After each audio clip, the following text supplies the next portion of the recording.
할렐루야, 할렐루야. 우리 3월 11일 화요 새벽 예배에 주님의 저들 나오신 모든 성도님들을 예수님 이름으로 환영하고 또 축복합니다. 저희들 어떤 상황 속에서도 십자가에서 모든 죄를 사하시고 사망 권세를 이기시고 부활하신 주님을 찬양하는 삶을 살아가는 저희들 모두가 되기를 소망합니다. 우리 시간 함께 찬송으로 우리 함께 주님께 영광 올려드리며 나아갑시다.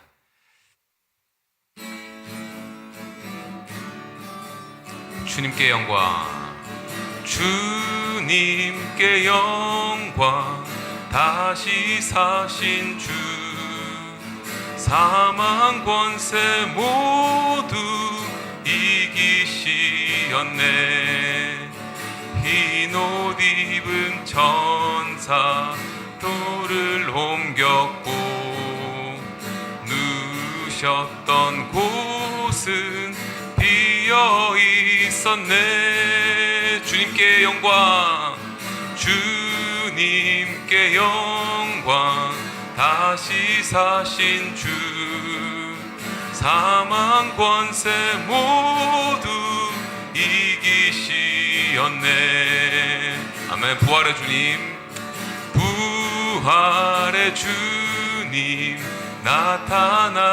나타나시사 두려움과 의심 물리치셨네. 주의 교회 기뻐 찬송하여라. 다시 사신 주님 죽음 이겼네. 주님께 영광, 주님께 영광, 다시 사신 주, 사망 권세 모두 이기시었네. 생명의 임금, 생명의 임금, 영광의 주님, 주님 없는 삶은 헛될 뿐이라. 주의 사랑으로 세상 이기고 요단 건너 본향 가게 하소서. 주님께 영광, 주님께 영광, 다시 사신 주, 사망 권세 모두 이기시. 다시 한번 주님께 영광, 주님께 영광, 다시 사신 주, 사망 권세 모두 이기시었네. 아멘.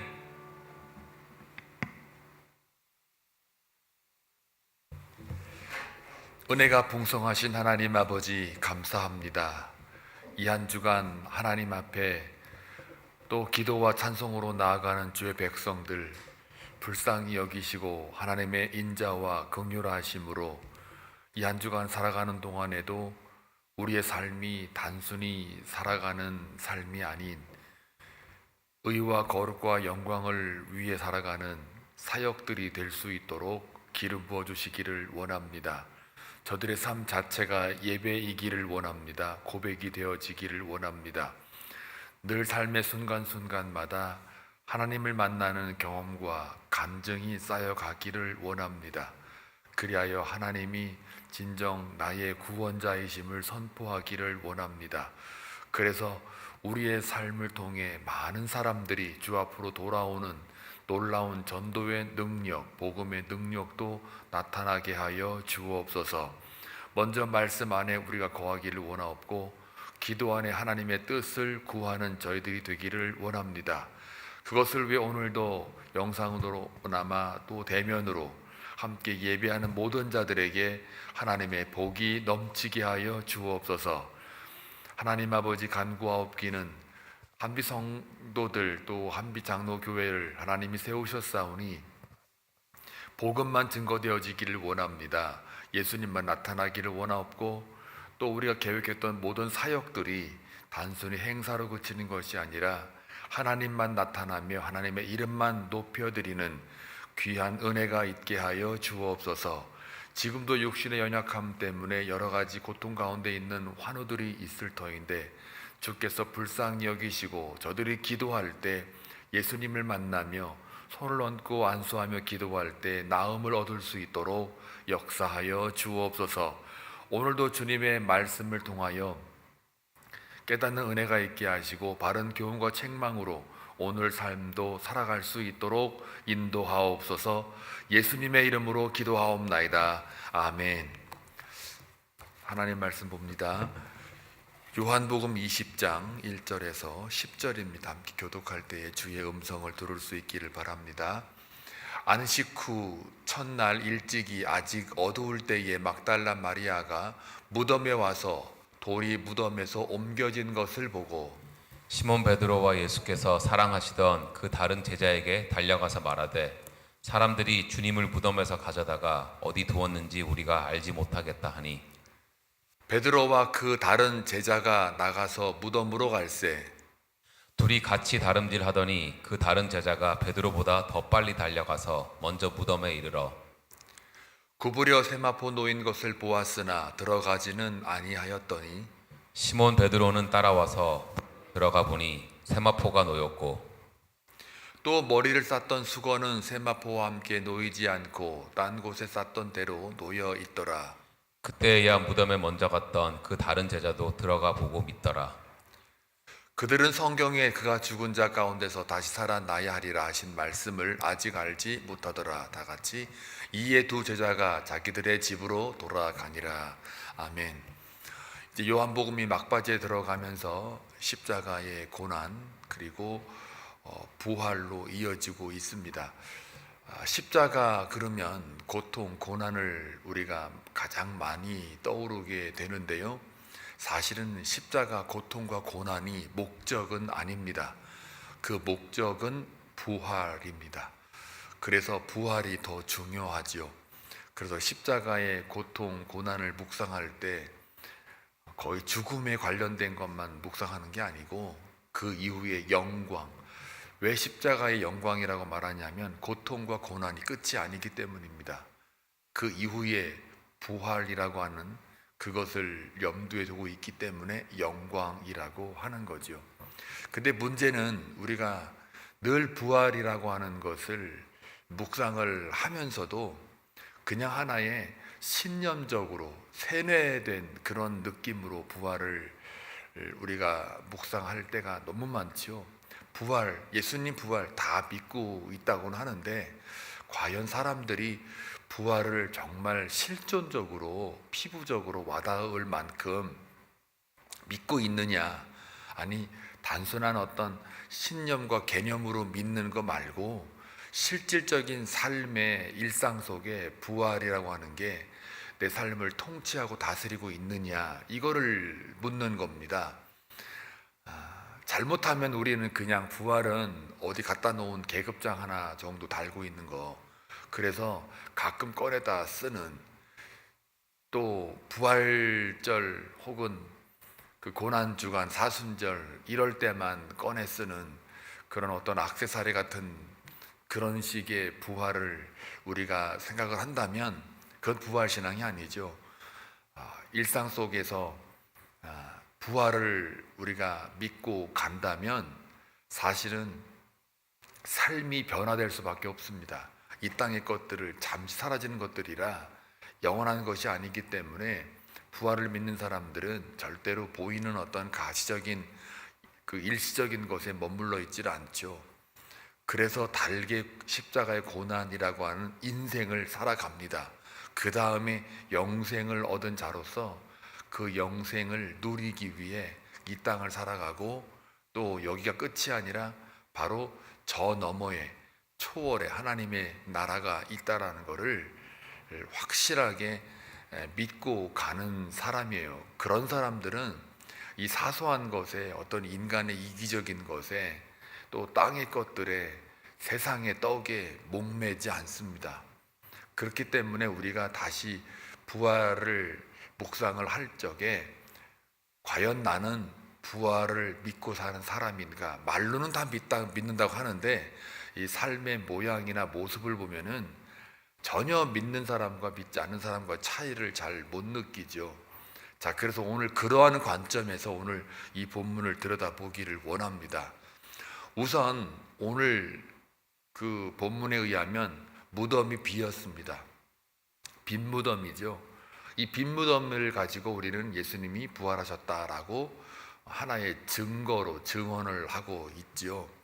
그래서 그 1절에 보니까 안식 후 첫날 일찍이 아직 어두울 때에 이렇게 되어 있습니다. 안식 후 첫날이니까 첫날이 언제입니까? 지금으로 말하면 주일이죠. 그래서 우리는 주일날 예수님께 하나님께 예배를 드리고 있는 겁니다. 안식 후 첫날 요 말이 주일의 그 근원이 되겠죠. 그런데 이제 이 날이 언제냐? 3일 만에 3일째 그리고 부활한 이후 바로 그 날이기 때문에 3이라는 숫자가 들어가요. 안식 후 첫날이라는 게. 그러면은 이것도 사실은 어디서부터 왔느냐?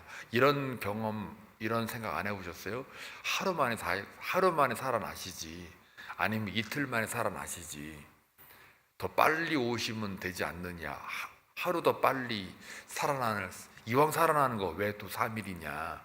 1이 아니고 2일이 아니고, 아니면 일주일 후에 왜 7일이 아니고 6일이 아니냐? 이게 다 우리가 이제 공부했던 것처럼 안식 후 첫날, 이것도 사실은 예수님이 이미 다 예고했어요. 마태복음 12장 38절에서 40절 말씀 보게 되면, 그때에 서기관과 바리새인 중 몇 사람이 말하되 선생님이여 우리에게 표적 보여주시기를 원하나이다. 예수께서 대답하여 이르시되 악하고 음란한 세대가 표적을 구하나 선지자 요나의 표적밖에는 보일 표적이 없느니라. 그리고 40절에 요나가 밤낮 며칠이에요? 사흘 동안 큰 물고기 뱃속에 있었던 것 같이 인자도 밤낮 사흘 동안 땅 속에 있으리라. 3일간 머물렀다 그 다음날 이렇게 살아 부활하신 이 장면, 이 요나의 표적이거든요. 이 요나의 표적이나 예수님의 부활은 그러니까 같은 맥락이잖아요. 그러니까 3일인 거예요. 자, 그래서 이 요나의 표적은 대표적으로 여러 가지가 해석과 어떤 미닝이 있는데, 하나만 그냥 핵심적인 것만 한 문장으로 말씀을 드리면, 우리는 다 죽은 존재예요. 죽은 존재가 다시 살아날 거를 예수님이 요나의 표적으로 보여주신 거예요. 그러니까 저와 여러분은 다 죽었어요, 원래는. 그런데 예수님이 요나의 표적을 보여줬다는 얘기는 죽은 자가 살아난다는 것을 예수님이 먼저 요나의 표적으로 보여준 거죠. 그러니까 부활이라고 하는 것을 이미 벌써 이 구약에서 나오는 그 예언된 그 말씀을 그대로 이제 예수님이 사용해서 제자들에게 이야기를 해 주시는 거예요. 또 살아생전에 제자들과 함께 다니시면서 부활에 대한 이야기를 많이 했어요. 근데 다 그 부활에 대한 거를 기억을 하지 못하죠. 실질적으로 9절에 보시면 똑같은 말 나와요. 그들은 성경에 그가 죽은 자 가운데서 다시 살아나야 하리라 하신 말씀을 아직 알지 못하더라. 아직 알지 못하더라요. 아직. 자, 요게 바로 그런 상태예요. 말씀은 부활 열심히 들었어요. 구약에서 나오는 그들은 성경에, 요 성경이라는 말도 구약을 가리키잖아요. 그러니까 성경에 이사야 선지자를 통해서 모든 그 선지자들이 이야기하는 거, 구약에 나와 있는 말씀들이 다 예수의 필연성을 이야기하고 예수의 죽음과 부활을 이야기를 하는 곳이 얼마나 많아요. 그러니까 성경에서 이미 죽은 자 가운데 다시 살아나야 할 거라는 거를 이미 구약 성경도 얘기를 하고 있고, 예수님도 살아생전에 제자들과 함께 다니시면서 무수히 많이 얘기를 했어요. 그런데 그 말씀을 아직 알지 못하더라. 그러니까 듣기는 많이 들었어요. 또 많이 논의도 해요. 행사도 해요. 우리가 지금 부활주일만 되면 부활 열심히 막 찬송도 해요. 오늘도 찬송을 똑같이 했단 말이에요. 그런데 과연 우리는 그 말씀을 기억하고 살아내느냐, 이거 묻는 거예요. 마치 제자들처럼 아직 알지 못하더라. 저는 여기에 이 말에 꽂혔어요. 이 목사인 나도 부활을 얘기를 많이 하는데 과연 나는 하루하루 일상 삶을 보면 정말 부활 신앙으로 살고 있을까?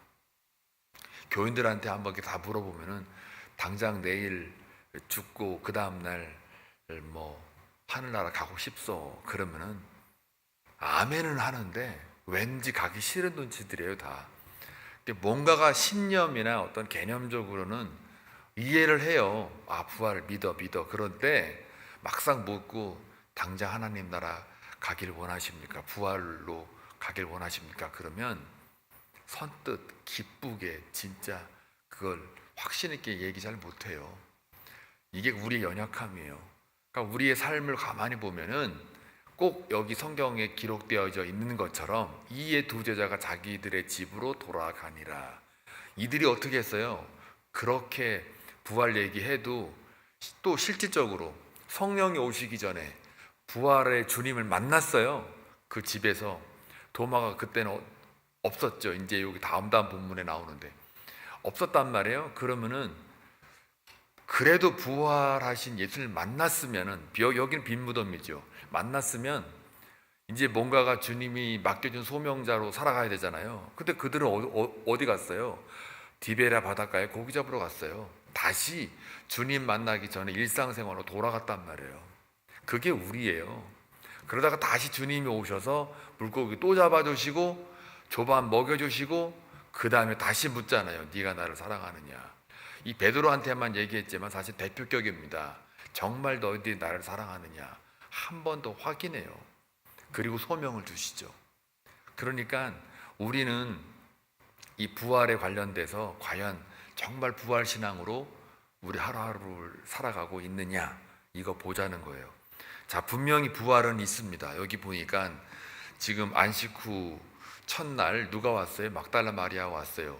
이 다른 복음에는 다른 여자들도 있어요. 근데 다 여기 이제 뭐 어떤 학자들 간에는 이제 이거 가지고 다른 복음을 비교해 보니까 막달라 마리아만 있는 게 아니라 다른 마리아도 있었다. 예, 맞아요.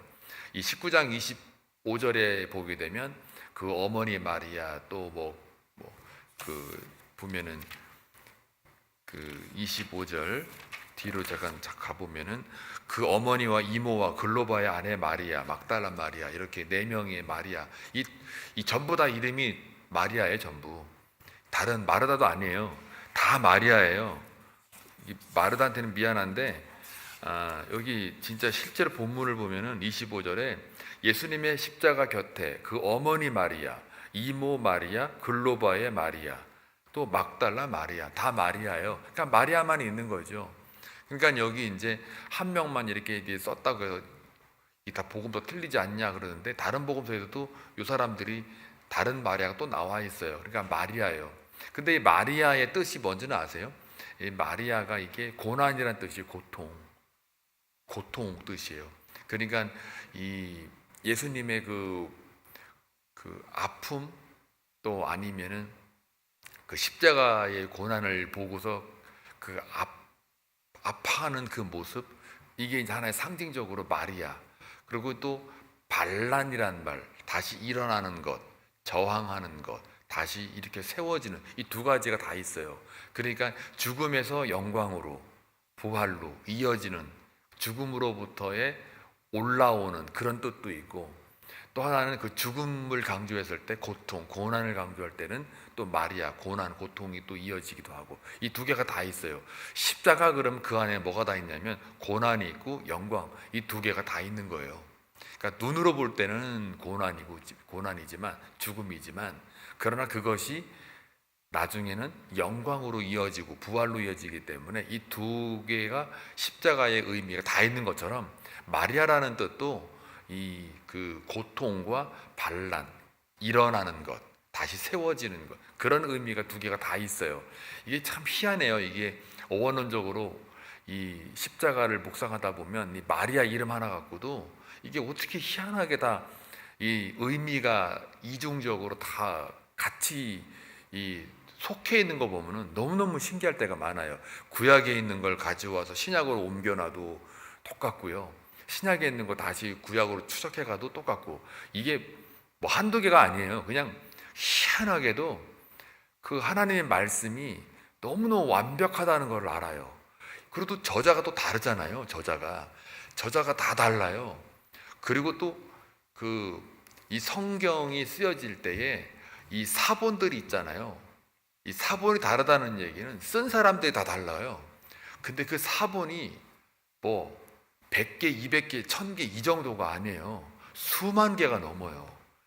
그 다 다른 그 사본들을 이렇게 하나로 정경화 작업하면서 이렇게 모아놔가지고 적어나갈 때 이게 하나하나가 희한하게 이미 다 짜져져 있는 것 마냥, 계획되어 있는 것 마냥 다 맞춰져요. 이게 퍼즐이 맞춰지는 것 마냥 쫙쫙 이렇게 기가 막히게 이게 완벽하게 맞춰져요. 십자가를 묵상해도 마리아를 묵상해도 뭐가 이게 하여튼 안식구 첫날 이 하나 갖고 요 하나 갖고도 이게 다 요나서에 나와 있는 표적, 아브라함이 이삭 바치는 그 관련된 부분들, 이게 다 부활로 다 연결이 돼요. 사실은 시간만 많으면 더 올라가고 싶어요. 창세기 1장을 가도 이 예수님의 필연성과 부활과 이게 다 연결이 돼요. 이거를 다 하나하나 이렇게 짜 맞추면은 다 들어맞아요. 뭘로요? 예수 그리스도로, 십자가의 고난과 부활과 하나님의 나라로 다 껴맞춰져요. 그래서 성경을 바라볼 때는 이 킹덤 퍼스펙티브예요. 하나님의 나라의 관점에서 이 성경을 다 보게 되면, 그것도 물론 예수 그리스도의 그 기반을 해가지고 보면 구약과 신약이 어쩌면 그렇게 그냥 아예 처음부터 계획되어진 한 저자가 막 써내려간, 그래서 한 저자가 누구예요? 하나님인 거예요. 성령 하나님이 구약부터 신약 끝까지 다 써내려 가시는 거예요. 그래서 모든 성경은 하나님의 감동으로 된 것이니 라는 이 말이 단순히 그냥 고백이 아니에요. 실증적으로 이게 다 껴맞춰진단 말이에요. 마리아 하나 갖고도 그래요. 그래서 마리아 이렇게 묵상하다 보면은 그것도 참 신기해요. 십자가가 그 마리아가 그 말이 다 들어가 있어요. 자, 그래서 무덤에 와서 돌이 무덤에서 옮겨진 걸 보고, 그 다음에 이제 시몬 베드로와 예수께 사랑하시던 그 다른 제자 요한을 가리킨다고 그랬죠. 요한이 둘이서 이제 다시 확인하러 가요. 왜요? 이제 믿을 수가 없는 거죠. 정말 하고 이제 가보는 거예요. 근데 이제 그 당시에는 시체들을 많이 이게 훔쳐가기도 했대요. 그러니까 뭐 그 침향이나 그 모략이나 그런 향품, 향유 이거하고 세마포 이런 것들을 가져가기 위해서 그게 좀 꽤 값이 나갔던 모양이죠. 그거 훔치려고 시체를 이제 훔쳐가기도 하는 그런 일들이 비일비재했다고 해요. 사회 그 종교 문화적으로 볼 때 이제 그러다 보니까 빈무덤이다 보니까 이제 그런 생각을 할 수가 있겠죠. 그런데 그건 유대인들의 관점이에요. 도적설이 있고 기절설이 있어요. 도적설은 뭐냐? 말씀드린 바와 같이 빈무덤이라고 하는 게 꼭 부활이냐라고 할 때 유대인들은 그걸 반박합니다. 시체를 훔쳐갔을 거다. 그 당시에 유행했던 그 도적설이 충분히 사람들한테는 메이크 센스 했었거든요. 근데 훔쳐가면 그냥 업어가지고 가지, 그 무덤 옮기는 것도 물론 어마어마한 일이겠지만 뭐 세마포 그대로 마치 기체가 빠져나가듯이 그 동동동동 싸매가지고 된 거를 그걸 그대로 이렇게 풀어 제키는 것도 그냥 엉망진창일 텐데, 고스란히 그 머리 싸맨 수건이나 몸을 싸맸던 동동동동 싸매거든요. 그러면은 그 뭐라고 그럴까요?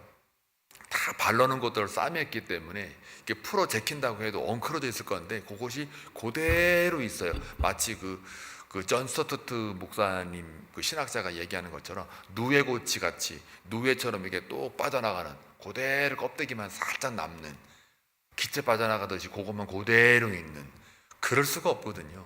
그러니까 이게 도덕설은 말이 안 돼요.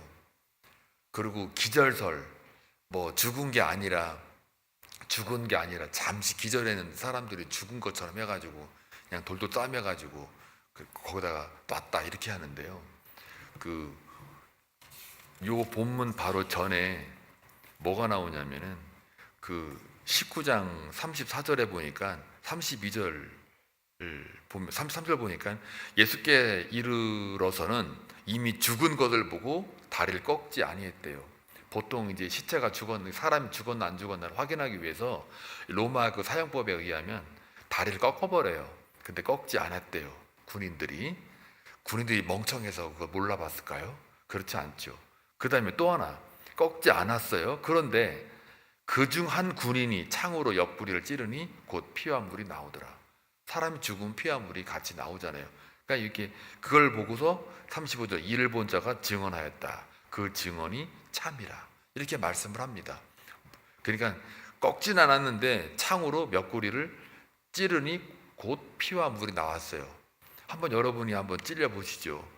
옆구리에 죽었나 안 죽었나 살았나 죽었나 한번 확인해 본다고 창으로 찔렀는데 피와 물이 나왔어요. 그건 죽은 거거든요. 이래도 기절설이라고 하는 게 말이 안 되는 거와 마찬가지로 또 기절했다. 그럼 이제 본인이 그대로 이제 나와야 될 거 아니에요. 그럼 나오면 옷도 안 입는 사람 있어요. 또 뭐 생화폰을 그대로 놔두고 그냥 알몸으로 런어웨이 나갔겠느냐고요. 웃기잖아요, 그게.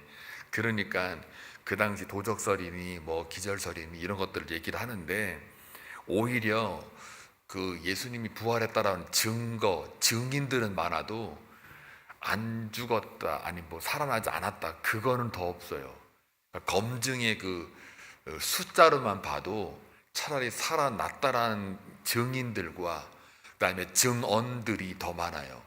안 죽었다라는 것을 증언하거나 증인하는 게 없단 말이죠. 그래서 오늘 이 본문을 보게 되면 우리가 알다시피 예수님은 부활을 하셨습니다. 빈 무덤을 보고 우리가 부활을 했다라는 걸 믿는데 여기 8절에 보니까요. 그때야 무덤에 먼저 갔던 그 다른 제자들도 들어가 보고 믿더라. 여기서 조심할 게 뭐냐면 부활을 믿은 게 아니고요. 진짜 예수님이 없네. 어디 갔어? 이걸 믿었단 말이죠. 부활은 아직은 좀 뒤로 더 가요. 그때야 비로소 무덤에 먼저 갔던 다른 제자들도 들어가 보고 믿더라. 그 전에 요한이나 베드로가 흙기 보고 들어가지는 않았다고 그랬어요. 오늘 본문에 보니까. 그리고 나중에 다른 제자들이 와서 들어가 봤더니 진짜 예수님의 시체가 없어졌네. 확인한 정도예요. 근데 이게 우리 모습이라는 거예요. 구약에서도 오늘 9절에 우리에게 지적을 하잖아요. 성경에 죽은 자가 다시 살아나야 하리라 라는 이 말씀이 있었고 예수님도 제자들에게 내가 3일 만에 부활할 거다라고 하는 것을 이야기를 했는데요. 그 빈 무덤에 들어가서도 시체가 없어졌네, 진짜 없어졌네, 여기까지지. 맞아, 예수님이 부활하신다고 하셨지 하고 그 영생이라고 하는 그 개념, 부활의 영광이라고 하는 것을 이때는 몰랐다요. 무덤덤하고 그냥 주님의 그 시선이 어디로 갔지 정도. 근데 그게 우리의 모습이라는 거예요. 지금 현재 오늘 우리가 살아가는 우리의 모습을 보게 되면 부활이라는 얘기는 많이 들었어요. 믿는데요, 말은. 그런데 실질적으로 마치 제자들이 들어가서 진짜 시체가 없네, 요 정도까지밖에 우리의 부활 신앙이 거기까지에 머물러 있는 자들이 너무 많다예요. 그래서 성령의 충만함을 받으라는 거예요. 성령이 임하시면 우리가 권능을 받는다는 것은 부활의 영광으로 들어가는 거예요. 그래서 부활이 있음으로 인해서 이 땅의 것들이 하찮게 보이는 거예요. 조금 더 살겠다고, 조금 더 벌겠다고, 조금 더 누리겠다고 하는 이것에 대하여 별로 그렇게 내 마음과 영혼을 빼앗기지 않아요. 그게 부활의 진짜 신앙이에요. 그 모습이에요. 사소한 것에, 인간적인 것에 매달리지를 않는단 말이에요. 근데 우리는 여전히 무덤에 들어갔더니 진짜 시체가 없어졌네, 시신이 없어졌네, 이 정도로의 부활신앙은 아니다요. 주님이 하신 말씀을 기억하지 못해서 그래요. 부활절 때만 기억해요. 다른 때는 기억을 못해요. 1년 12달 부활을 기억하고 살아야 돼요. 집으로 가는 게 아니라 그 소명을 갖고 이제 심지어 또 주님의 부활하는 주님을 만났어도 다시 고기 잡으러 가는 그 제자들의 모습을 바라볼 때 그게 우리 모습이라는 거죠. 사랑하는 교회 여러분, 오늘 이 본문을 통해서 다시 확인합시다. 누가복음 24장 47절 말씀만 읽고 마칠게요. 또 그의 이름으로 죄사함을 받게 하는 회개가 예루살렘에서 시작하여 모든 족속에게 전파될 것이 기록되었으니. 부활을 왜 하셨다고요? 그의 이름으로 죄사함을 받게 하는 회개에 이르게 하기 위해서요. 새 생명, 새 것이 되기 위해서. 누구든지 그리스도 안에 있으면 새로운 피조물이라. 이전 것은 지나갔으니 보라 새 것이 되었도다. 낡은 것, 헌 것이 아니라 새 것이 되었도다. 그리고 그것을 예루살렘으로부터 시작해서 모든 족속에게 전파될 거다. 누구를 통해서요? 우리를 통해서요. 그러니까요, 부활신앙이라는 것은 다른 게 아니에요. 나로부터 인하여 모든 족속에게 많은 인류가 복음이 전파되어 그들의 죄사함을 받게 되기까지, 회개에 이르게 되기까지 하기 위해서요. 그 삶을 우리가 하루하루 살아내는 거예요. 근데 우리 삶은 어때요? 주님 시신이 없어졌네. 그러고 그냥 자기는 고기 잡으러 가요. 자기 생업에 종사하고 그걸로 끝나요. 그건 부활신앙이 아니에요. 엄밀히 말하면. 그러니까 부활을 믿는 우리가 빈 무덤을 바라볼 때 무덤 비었네 이 정도가 아니라 부활의 소망을 가지고 영광으로 나타내서 나로 인하여 나부터 죄사함을 확인하고 회개에 이르고 다른 사람에게도 모든 족속에게 전파될 이것을 기록하는 우리의 삶이 되시길 주님의 이름으로 축원합니다. 기도합니다. 고맙고 자비로우신 아버지 하나님, 감사합니다.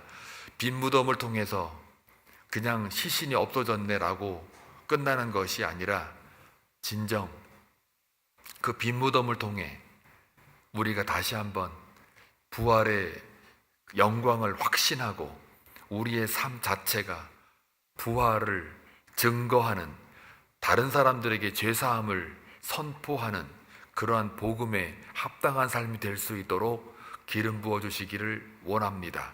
은혜를 더하여 주옵소서. 우리의 연약함을 통해 늘 기도와 말씀으로 힘쓰고 전무하여 부활의 삶을 살아갈 수 있는 모든 교우들이 되게 하여 주옵소서. 부활은 단순히 어떤 종교적인 교리가 아닙니다. 어떤 공동체의 합의된 신념도 아닙니다.